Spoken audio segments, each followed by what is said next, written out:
After discovering my CEO husband can't let go of his divorced single mother ex, I started teaching our son to call him Uncle. When our son had a fever and his ex called him away in the middle of the night, I touched our son's burning forehead and had him say, "Goodbye, Uncle." When he promised to attend our son's parent-teacher conference but his ex called crying about how her son had no father to accompany him, my husband left without a second thought. I didn't even look up. I handed our son my phone and had him send the teacher an excuse email on behalf of Uncle. Every time, our son hesitated for so long, until later, when my husband finally realized what he owed us. He took the initiative to suggest we take family photos together. At the entrance of the photo studio, the ex called again, sobbing on the phone. "Evan, can you come pick up Tanner from kindergarten right now? The other kids are making fun of him for not having a dad." Reluctance flashed across my husband's face. He was about to crouch down and explain to our son. This time, without any prompting from me, our son waved him away. "It's okay, Uncle. You go be with your other kid. Mom and I are enough for a family photo." The moment our son said those words, both Evan Harrison and I froze. During the 28 days since I discovered Evan's heart wasn't with our family anymore, every time he abandoned me and our son because of Vivian White, I would have our son call him Uncle, to remind both myself and our son not to be hurt by someone who wasn't worth it. But our son didn't see it that way. He was only 7 years old, at the age when he needed his father most. Every time I asked him to say Uncle, he would hesitate for a long time before quietly calling out the word. But today, he said it on his own. He said it smoothly and naturally, as if he'd rehearsed the word countless times in his heart. Seeing us both stunned, our son took my hand and said to Evan, "Uncle, you go ahead." Then he looked at me. "Mom, let's go. We're going to be late for our appointment." He pulled me along, step by step, toward the photo studio. The family photo session was something Evan had suggested to make up for missing our son's school event. Our son had been looking forward to it for half a month. I stiffly followed him, my heart feeling like it was being crushed by a stone, the suffocating pressure making me want to cry. I discovered Evan's affair by accident. He went to celebrate Vivian's child's birthday, and when he came back, he forgot about the tickets in his pocket.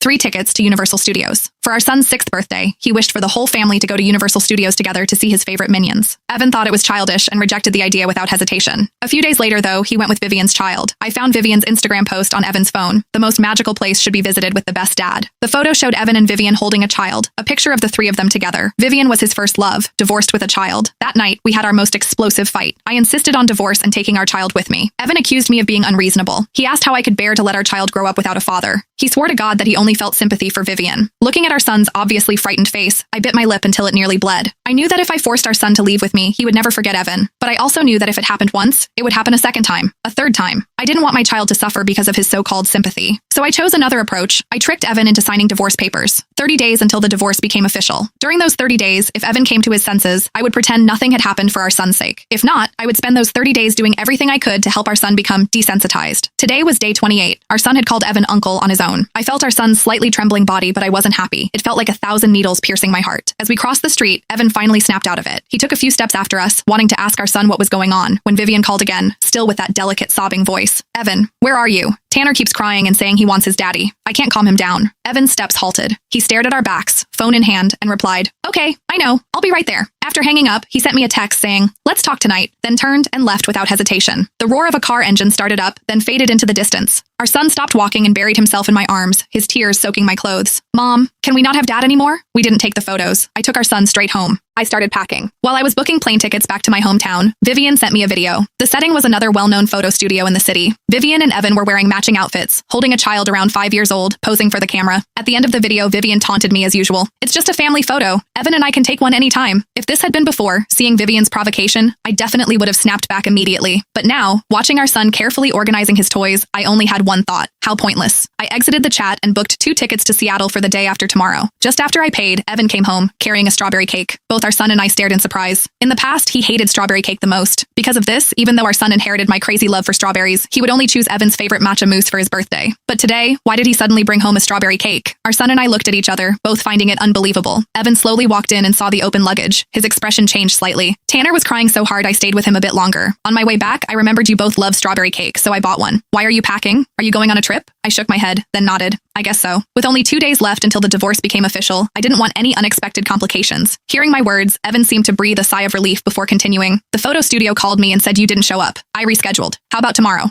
"I absolutely won't bail this time." He crouched in front of our son and said it very seriously. Our son paused while organizing his toys, looked at him, then at me, as if he was torn or as if he didn't dare believe anymore. I noticed our son wavering and my heart softened. Okay, it was only going to be the last time anyway. After I agreed, our son's eyes immediately lit up. He grabbed his toys and ran into his room. After he left, I continued packing. Evan came over to me. He struggled before speaking. By the way, about our son calling me uncle today, my heart skipped a beat. I looked up at him. Evan crouched down, placing the strawberry cake beside me. His voice was helpless but affectionate. Zoe, I know what you're thinking. You think I'm too nice to Vivian and that I've been neglecting you and our son. But I swear, I only feel sympathy for Vivian. She's a single mom. I just don't want her to suffer too much. He took my hand and placed it solemnly over his heart. Give me a little more time. I promise I'll handle things with Vivian and her son properly. I won't let you and our son be wronged. I stared at him blankly. I could barely remember the last time he looked at me so seriously. Maybe it was at our wedding. In the pristine chapel, he held my hand and vowed to treat me well for the rest of his life. Or maybe it was the day our son was born. In the hospital delivery room, he carefully held our son in his arms and trembled as he kissed my forehead. Then he said, Zoe, I will never let you or our son suffer any injustice. Thinking about those past moments, I was silent for a long time. Finally, I decided to tell him about the divorce. Evan, actually, oh, where did you put that limited edition Lego set I bought for our son last time? Is it in the study cabinet? Vivian says Tanner's really into Lego lately. I'll take it over for him to play with for a few days. After speaking, Evan went to the study, found the Lego set, grabbed his car keys, and hurried out the door. Bang! The door closed. Evan's figure disappeared. I stared quietly at the door for a long time. Then I finished the sentence I hadn't completed. Actually, our son and I don't need you anymore. Only 2 days left until we left. At midnight, after finally finishing all the packing, I lay exhausted in bed. My phone lit up. It was a message from Evan. Tanner really loved the Lego. I spent the whole evening helping him build it. Vivian specifically asked me to thank you. At midnight, my husband was thanking me on behalf of another woman. I pulled at the corner of my mouth, too speechless to even laugh, but I was too tired to be angry. The outcome was already decided anyway. I opened the chat and casually replied, no need to thank me. I didn't give it to her. Also, that Lego was our son's favorite birthday present. He's been waiting for you to have time to build it with him. After sending that message, I turned off my phone and closed my eyes to sleep. I didn't care about Evan on the other end, whose expression changed when he saw the message. The next morning at 8, Evan came home unusually early. He took off his coat as he entered and saw several neatly arranged suitcases in the living room. He froze in place. Do you need to pack this much for a trip? Without even putting down his coat, he walked to the bedroom with visible panic and asked me. I was helping our son get dressed and didn't look back. We're going far. Upon hearing this, he immediately looked at our son. Only after receiving a confirming nod did his expression relax. Then he put his coat aside and took out 3 Universal Studios tickets. Haven't you been upset that I didn't take our son to Universal Studios? I bought tickets for today. The 3 of us can go together. He displayed the tickets in front of me and our son like he was showing off, his face full of indulgence. For a moment, I wondered if I'd misheard something. It had been almost a month since that incident, and he was only thinking of it now. But then I thought of the string of unread messages on my phone when I woke up this morning, and I suddenly understood. So it was compensation. I didn't say anything and continued focusing on dressing our son. But our son was incredibly excited, his eyes blinking as he stared at me. Mom, I want to go. My eyes curved into a smile. Before I could speak, I heard Evan stammer, but if you want to go, there's one condition. Vivian found out we're taking family photos today, and she's worried Tanner will be upset if he hears about it, so the family photo thing, let's do it another time. As he said this, his expression was full of guilt. Our son froze. The smile in his eyes visibly receded bit by bit. I see. He slowly lowered his head and said nothing more. His eyes turned red, but Evan didn't notice. He continued, it's just this one small request from Vivian. I thought about it, and it shouldn't be a big deal.